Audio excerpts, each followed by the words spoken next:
लिखो बेटा second investing activity.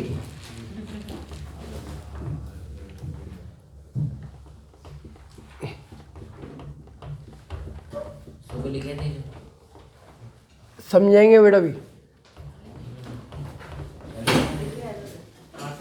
Sir question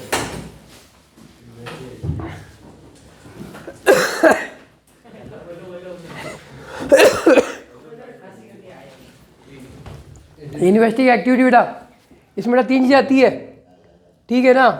first, second और थर्ड। फर्स्ट में आता है बेटा फिक्स्ड एसेट्स। क्या आती है बेटा? Fixed assets. सेकंड आती है बेटा इन्वेस्टमेंट, ठीक है ना। क्या आता है बेटा? इन्वेस्टमेंट। और ये आता है बेटा नॉन करंट।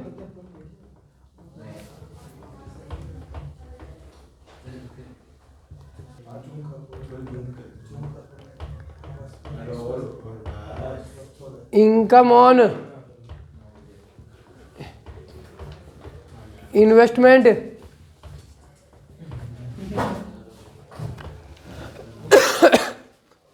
इन्वेस्टिंग एक्टिविटी बेटा 3 चीज़ आती है।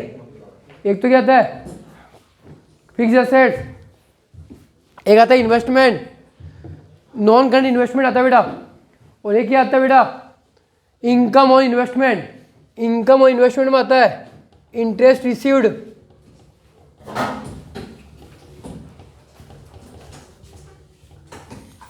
और डिविडेंड रिसीव्ड।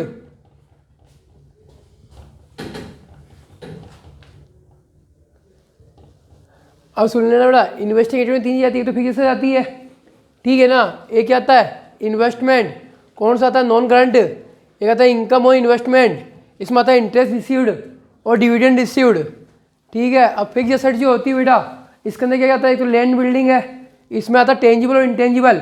फिक्स एसेट्स में आता है एक तो टेंजिबल और एक क्या आता है इंटेंजिबल, ठीक है ना।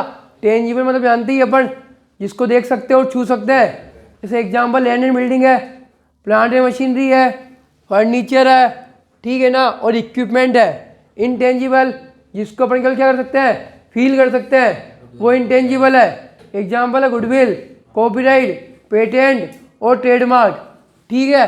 फिर इन्वेस्टमेंट नॉन करंट मतलब है ना जो ना लॉन्ग टर्म इन्वेस्टमेंट होते हैं वो कहलाते हैं नॉन करंट इन्वेस्टमेंट, ठीक है। और थर्ड चीज आती है इनकम और इन्वेस्टमेंट।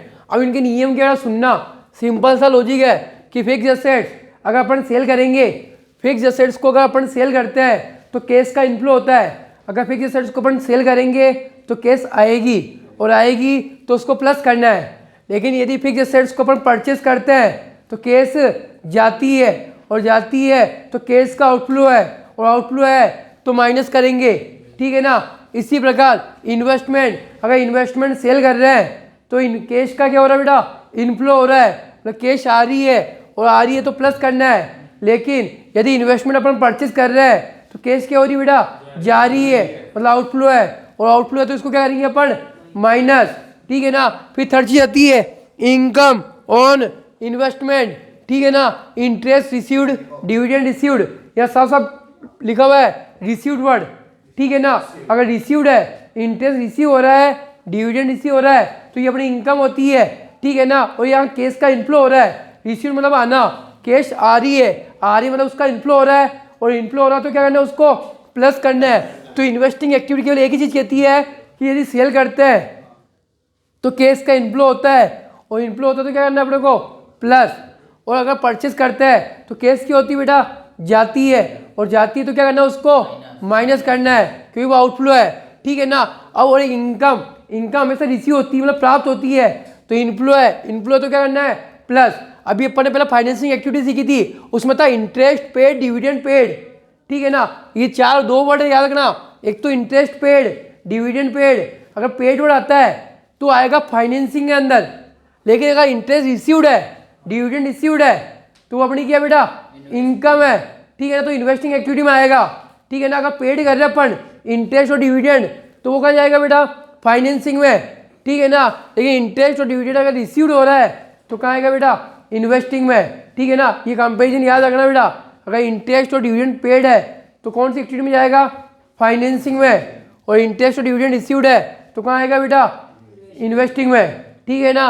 और इसका लॉजिक सिंपल सा ही है बेटा कि अगर सेल कर रहे हैं तो कैश आ रही है, और आ रही है तो इनफ्लो है तो प्लस करना है, और परचेस कर रहे हैं तो कैश जा रही है, और जा रही है तो क्या है, आउटफ्लो है, और आउटफ्लो है तो क्या करेंगे, उसको माइनस करेंगे। और इनकम और इन्वेस्टमेंट हमेशा प्राप्त होगा बेटा, कैश आएगी, आएगी मतलब इनफ्लो है तो क्या करना है, प्लस करना है। लेकिन कभी कभी क्या होगा, सुनना, जैसे मान लो फिर जैसे अपन ने परचेस करी 1 लाख की, फिर जैसे परचेस करी अपन ने कितने की 1 लाख, तो है ना 1 लाख की परचेस करी, लेकिन पेमेंट में अपन ने उसको शेयर दे दिए।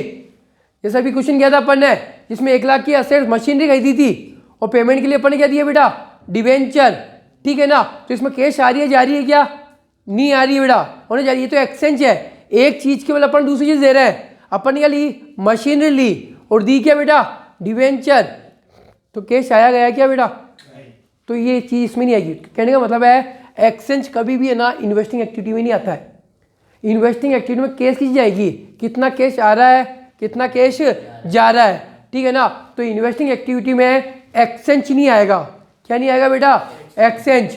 एक्सचेंज समझ में आएगी क्या, कि बिल्डिंग खरीदी अपन ने, और उसका पेमेंट अपन कैश में नहीं कर रहे हैं, उनके बदले क्या दे रहे हैं अपन, शेयर दे रहे हैं या डिबेंचर दे रहे हैं। तो एक चीज के मतलब अपन दूसरी चीज दे रहे हैं, एक चीज के मतलब अपन क्या दे रहे हैं, दूसरी चीज, तो उसको बोलते हैं एक्सचेंज, ठीक है ना।